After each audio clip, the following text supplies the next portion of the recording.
What up, guys? Doing another episode of Inside Star Citizen. So let's just jump in and see what Jared has to say.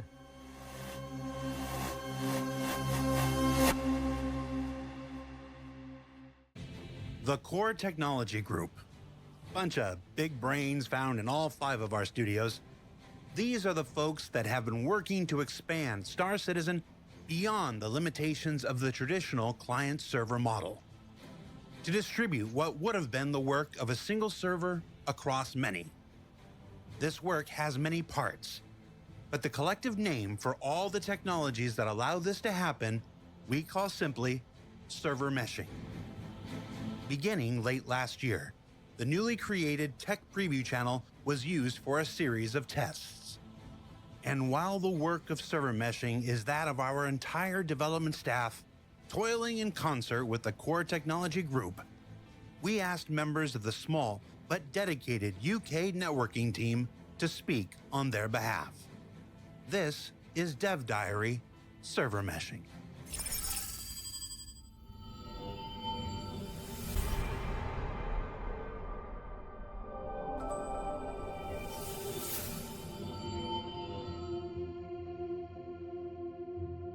Yeah, that was a nerve-wracking one for us because it was the first time, going out public with such a big fundamental change for how we run the game. Replication layer network code split out from the dedicated game server, running in its own service we call the hybrid service. So these tests are not just for us in Cortec. These are also for the game side as well, so they can actually see their systems functioning along with server meshing. It's kind of one cohesive whole. So that was the first time trying to deploy that kind of environment, which is radically different from what we've had to do before. One of the major purposes of Tech Preview is to expose the game to a much wider audience so that the rest of the development team can see more of their work exposed, really help us pick up on all the little corner and edge cases that we don't necessarily spot if we only have a handful of people testing. So it's really good to, have other development teams look at the tech from, a development perspective and on a live environment as well. In Alpha 3.18, we introduced the replication layer, our first major milestone towards server meshing. It offloaded the entire state of the universe, things like characters, ships, weapons, and more, away from the game server, which we call the DGS. It wasn't the smoothest process, but the work of splitting the replication layer to be shared between the client and EGS into a new hybrid service still needed to be done, as was testing of a brand new server crash recovery system that was long overdue. These would be the focus of our first 2 Tech Preview tests, and everyone was excited to learn everything we could with help from the community. Basically, we learned that it worked. Went surprisingly well for us. Yeah, it was great fun. Yeah, good job. It worked. We learned that, the technology was working kind of as we expected. It was surprising how well it actually worked. For the backers, the major change that they would have observed through these tests was the improvement for server crash recovery. So the first outing with server crash recovery, we were talking 25, 30-minute recovery times, frequent crashes all over the place. It's almost like we're pulling the tablecloth out from underneath everybody at once. So it requires people to make some interesting considerations and kind of shimmy that tablecloth back underneath with the new server. So if the server crashes, the game state still survives. We can spin up another server, and when it connects again, the new server connects again. It can get all the game state back, and clients can continue on their merry way. Basically server meshing for game code all at once in one big giant transition. But I think by the time we were getting to this, second and third tests, we're starting to see things dramatically quicker and dramatically more reliable. Yeah, I think I was probably expecting it to explode. What game are they playing? Yeah, pretty hard. But we were surprised that the game code worked as well as it did without needing changes. Backers have a way of finding and breaking things. So having a good few hours testing in backers' hands in a more or less real-world environment was incredibly valuable. Of course, this is still game development, and these were tests, not just for the Core Technology Group, but for every other dev team to see just how much work they still had ahead of them. Work that continues today, adapting all of Star Citizen's various game systems to the realities of server meshing. We found that there were some gameplay systems that weren't quite ready for server crash recovery, that could cause some issues when a server crashes and one takes its place. So that kind of allowed us to kind of create a bunch of bugs and send them out to various gameplay teams. What's cyclical crashing? Basically, when the server then tries to recover, start back up, it would then deserialize the state that we had stored previously, and the state itself was corrupt, so it would just crash, and it would just keep trying. Pretty annoying. A lot of people were like, let's turn off server crash recovery, that's the problem, when actually, no, it wasn't the problem. It was just the state it was in. When it is working, it works very well. Star Citizen is a large, complex game. Every little bit of it across core tech and the actual game system has to function perfectly for server meshing to work.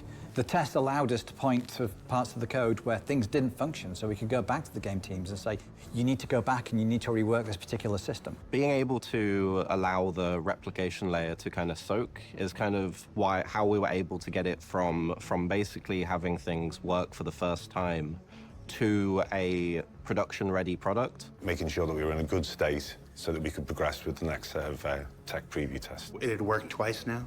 Yes, yeah, the overconfidence was starting to grow, yes.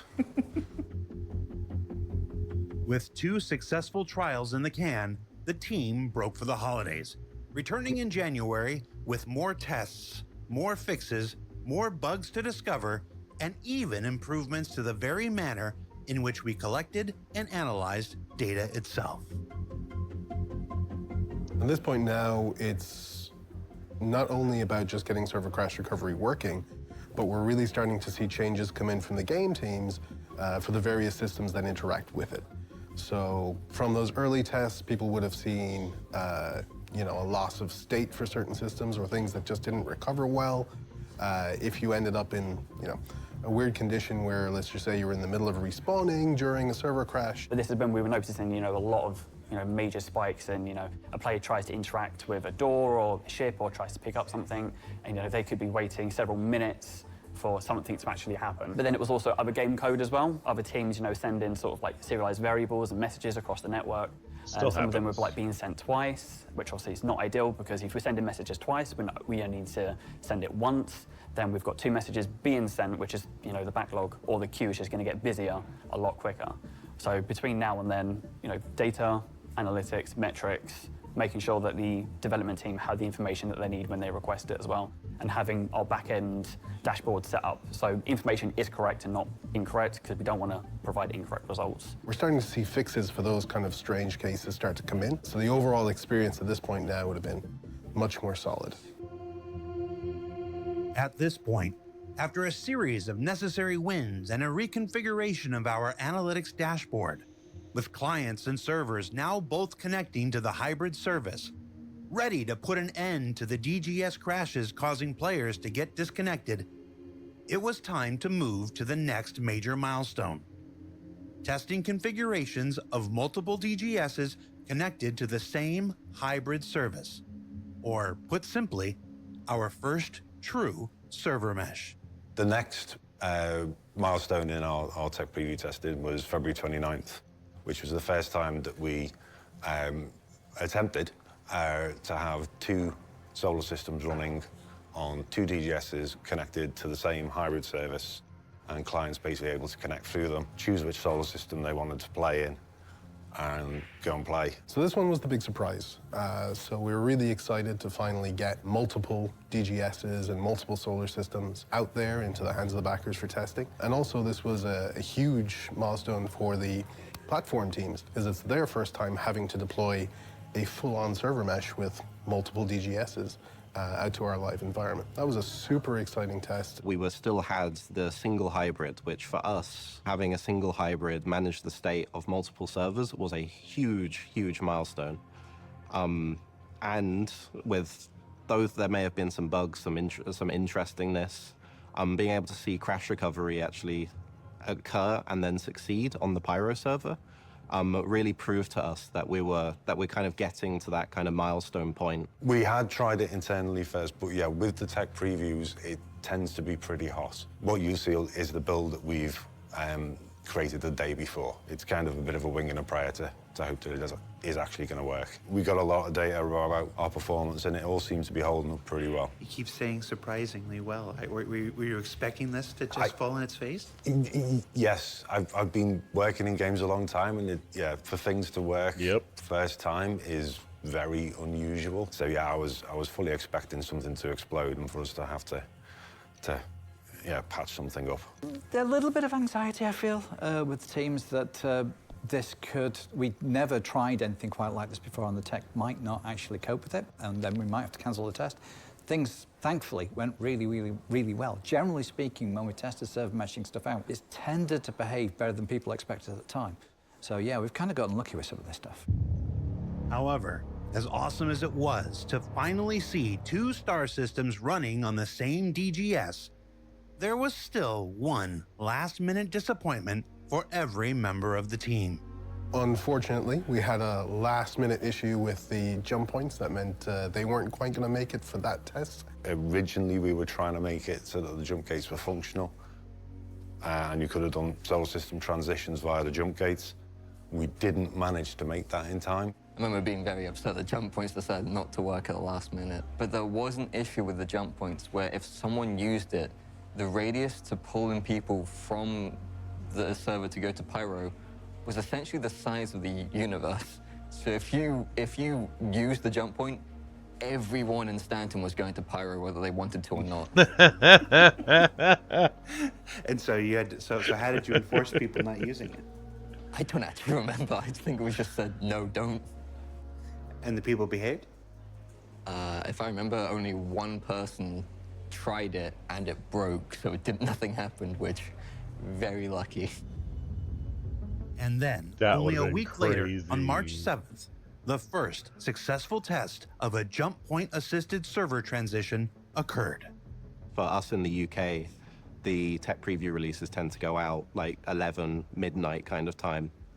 And I stayed up and hopped on to kind of give it a look, and the excitement that we had from being able to like actually see us, like thousands of players in a queue, jump through the jump points, and for things to work with minimal issues is a very exciting time for us. I sat by the Pyro jump gate, watching the first backers come through from Stanton. Myself, a whole bunch of the team were online watching that happen. Amazing to see it, kind of culmination of, years of work by dozens of teams and hundreds of people. I remember being really happy because everyone was thrilled. All the backers were really thrilled that they actually saw it themselves. I remember the players going through the gate and smashing into each other on the other side. They would just come out of the gate and somebody would be parked there from having just come through, and they would crash into each other. They would spin out. It was really funny. Yeah, it was pretty great having people actually be able to do it, something they'd been waiting for God knows how long. Seeing people actually use the jump gates for the first time, that was like really exciting. That I think brought home to the community at large that this was actually server meshing, that we're actually doing the real tech here, and it actually works. And yeah, we knew it all along, but yeah, it told everybody else that, yeah, we're doing the real deal here. Yeah, I knew it would. Oh, you knew it would work? In that run-up, we tested nothing but the jump gates, because that was our focus, so. QA is so cynical that if they say it works, it's gonna work, yeah. Right. It's gonna work. And with these first successful tests now having proven out the project's ability to simultaneously operate two star systems across two DGSs on a single shard, the time was fast approaching to test the other core functionality of server meshing technology, the subdivision of an entire star system across multiple servers. We've done the jump gates, so we focused on just having the Stanton system again, but this time we split the Stanton system between multiple DGSs. It's super exciting now to finally deliver on what I think a lot of people's vision of server meshing is, which is a single solar system being divided into multiple areas that are all being managed by multiple DGSs. We were once again really, really nervous about how this is going to work. The subdivision of Stanton up into multiple services is technically risky thing to do. So the way that we did that is we kind of carved up the Stanton solar system into what we call territories, and then we'd assign those territories to different numbers of DGSs. And while we were doing that, we also tried increasing the player cap. We tried 2 DGSs, 200 players, 3 DGSs, 400 players, 4 DGSs, 400 players, and then we just decided to go a bit nuts, and we tried 6 DGSs and 800 players. And that was really to stress the system, test server crash recovery, and kind of, get all the performance information about how the hybrid service is able to handle these higher numbers of DGSs and higher numbers of players. And seeing 800 players in a shard and seeing the screenshots on Reddit, very, very exciting to see that what we had made was capable of that, though there's certainly improvements to be made. We actually exposed a bug during that one where you would drop out of quantum travel right at the transition point. When someone would transition across that border, they would just vanish. So yeah, it made it very obvious where the borders are. All the backers were like, oh, we know where the server boundaries are. That was accidental, but it provided us a fantastic testing opportunity because people could really hammer all sorts of crazy conditions at the boundary to see, shooting other ships across the boundary and all throwing cargo boxes across and watching it all largely work. Shooting across it, EVAing across it, lots of testing that we weren't really expecting to get out of that actually happened. And for the most part, it held up really well.